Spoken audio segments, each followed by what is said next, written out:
Hello' everyone, কি খবৰ আপোনালোকৰ? খবৰ নিশ্চয় ভাল। এয়া মই কৈ আছোঁ ক'লৈ চাই থাকিব ভিডিঅ'টো। আজি মই গৈ আছোঁ গুৱাহাটীত থকা এইমছ হস্পিটেললৈ। চাই থাকিব ভিডিঅ'টো। এয়া হৈছে এইমছ। হেল্ল' এভৰিৱান, কি খবৰ আপোনালোকৰ? খবৰ নিশ্চয় ভাল।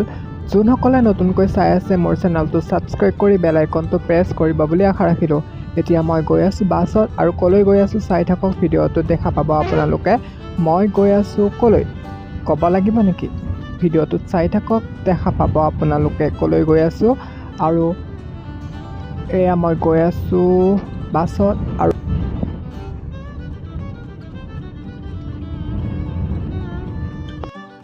আৰু মই এয়া পালোঁহি 1 ঘণ্টাৰ পিছত গুৱাহাটীত থকা এইমছ হস্পিটেল। এয়া চাওক এইমছ হস্পিটেলৰ সন্মুখৰ দৃশ্য, কিমান ধুনীয়া হয়, সেউজীয়া পৰিৱেশ।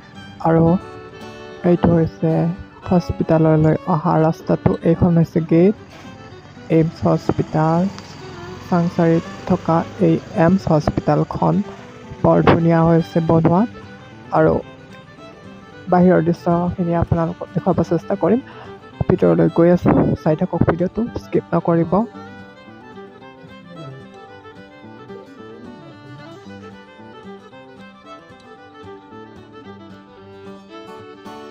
এয়া চাওক গেটৰ ভিতৰৰ দৃশ্য, হস্পিটেলখনৰ কিমান ধুনীয়া সৌন্দৰ্য। চাওক কিমান ধুনীয়াকৈ এইমছ বুলি লিখি থোৱা হৈছে ইয়াত।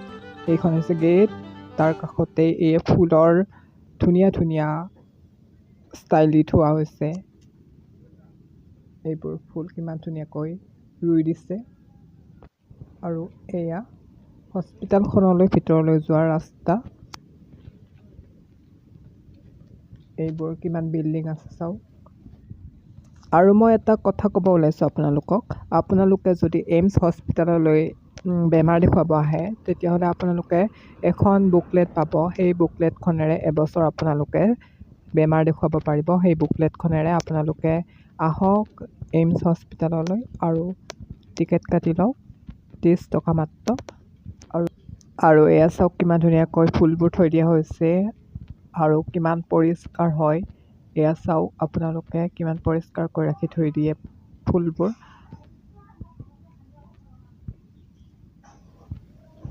আৰু এই এইমছ হস্পিটেলখন হোৱাৰ পৰা বহুতো সুবিধা হৈছে, কিয়নো বহুতো ঠাইৰ মানুহে ইয়াত বেমাৰ দেখুৱাব আহিব এতিয়া। আৰু কিছুমান ওচৰৰ মানুহৰ বহুত সুবিধা হৈছে, কিয়নো আগতে মেইন গুৱাহাটীলৈ যাব লগা হৈছিল, কিন্তু এতিয়া চাংচাৰিৰ ওচৰৰ পাজৰে থকা মানুহবোৰ ইয়াত আহিব পাৰিব, নহয় জানো? ইয়াতে ভাল চিকিৎসা হ'ব এতিয়া। আৰু আপোনালোকেও চাই পেলাই ভিডিঅ'টো আহক, আপোনালোকৰো যদি বেমাৰ আছে দেখুৱাই লওক।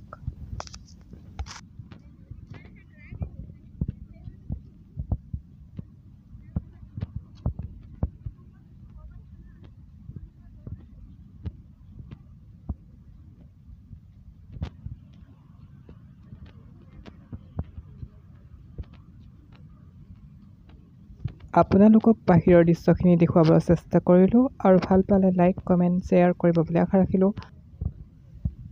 আপোনালোকে মোৰ ভিডিঅ' পাই থাকিবৰ বাবে মোৰ চেনেলটো ছাবস্ক্ৰাইব কৰি বেল আইকনটো প্ৰেছ কৰিব বুলি আশা ৰাখিলোঁ। আৰু এতিয়া ভিডিঅ'টোৰ পৰা বিদায় লৈছোঁ।